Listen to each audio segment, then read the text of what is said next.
My father had been a leader in the Communist Party of Bangladesh for as long as I can remember, and growing up in our home meant that discussion about justice, equality, and the struggle of working people were as common as breakfast conversation. I came to China to pursue my master's degree in the College of Electrical and Power Engineering, and now I'm continuing as a PhD student in the same college.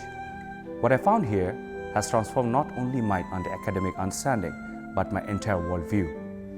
Coming to China was the initial practical decision. I knew that China had made remarkable progress in infrastructure and power generation, and I wanted to learn from that experience. But what I discovered went far beyond technical knowledge. In my first year, a professor recommended that I read Xi Jinping, The Governance of China. I picked it up expecting to find dry political theory. Instead, I found something that spoke directly about my experience and the questions that I had been asking since my childhood. Reading this book was like having a conversation with the wise elder. President Xi's writing enlightened me immediately. The obstacle of Bangladesh, foreign interference, local elites protecting the interests, and the lack of systematic thinking about how to transform society. What struck me about President Xi's approach was the clarity, consistency, and which he articulated a vision that connected immediately practical needs and long-term strategic goals. The concept of community with a shared future for humanity particularly moved me. In Bangladesh, we have suffered greatly from climate change despite contributing almost nothing to global carbon emission. We have seen how the international system works to protect the powerful while leaving the vulnerable to fend for themselves. When I read President Xi's argument for the international cooperation based on mutual respect and win-win outcomes, I felt a sense of hope that I had not experienced before. This was not empty rhetoric. I could see in action through the Belt and Road Initiative projects in my own country, in the scholarship that brought students like me to China, and the genuine respect for Chinese engineers showed me working with local communities in South Asia.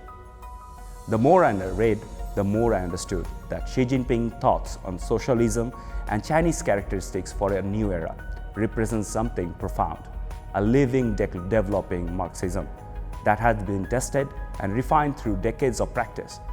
My father taught me that Marxism is not a dogma, but a method, a way of analyzing society and guiding actions.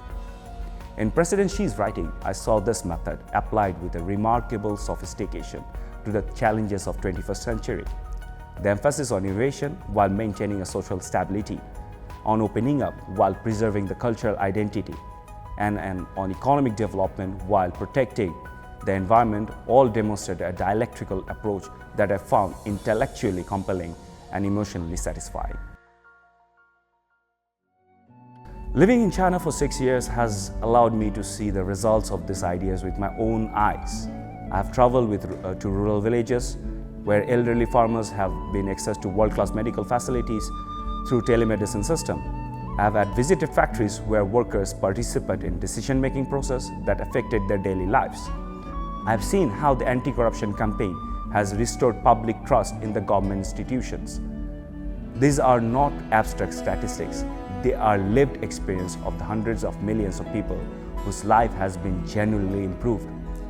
When I call my father and describe what I have seen here, he often becomes emotional. He tells me that this is what he and his comrades dreamt of, but were never able to achieve under the conditions they have faced. Perhaps what has affected me most deeply in President Xi's discussion of poverty elevation. In Bangladesh, despite significant economic growth in recent years, millions of people still live in conditions of extreme deprivation. Reading about how China lifted 800 million people out of poverty in just a few decades challenged everything I thought I knew about development. The targeted approach, the mobilization of resources, the involvement of party members at every level, and the relentless focus on measurable outcomes all demonstrate what is possible when the government truly commits to serving its people.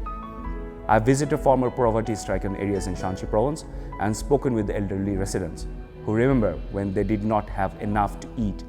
Their stories of transformations are testimonies to the power of organized political will guided by correct theory.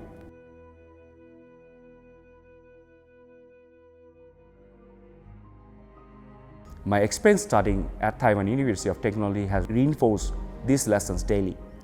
My professor combined technical expertise with genuine concerns for how their research can benefit society. My Chinese classmates approach their studies with a sense of purpose that goes beyond personal career advancement. The university itself operates with an efficiency and transparency that had not experienced in educational institution back home.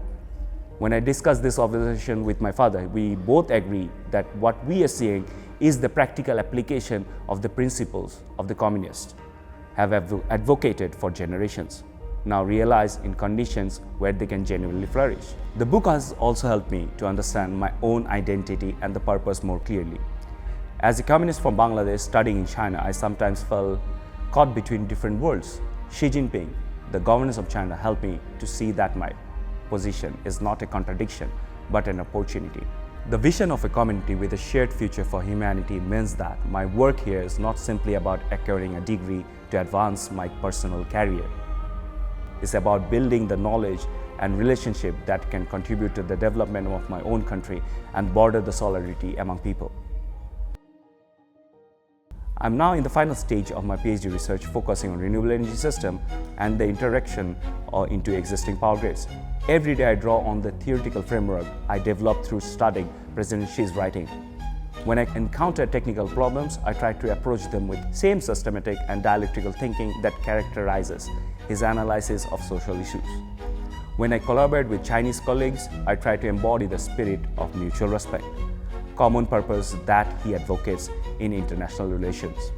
When I think about my future after graduation, I'm guided by his emphasis on putting people first and serving the collective goods.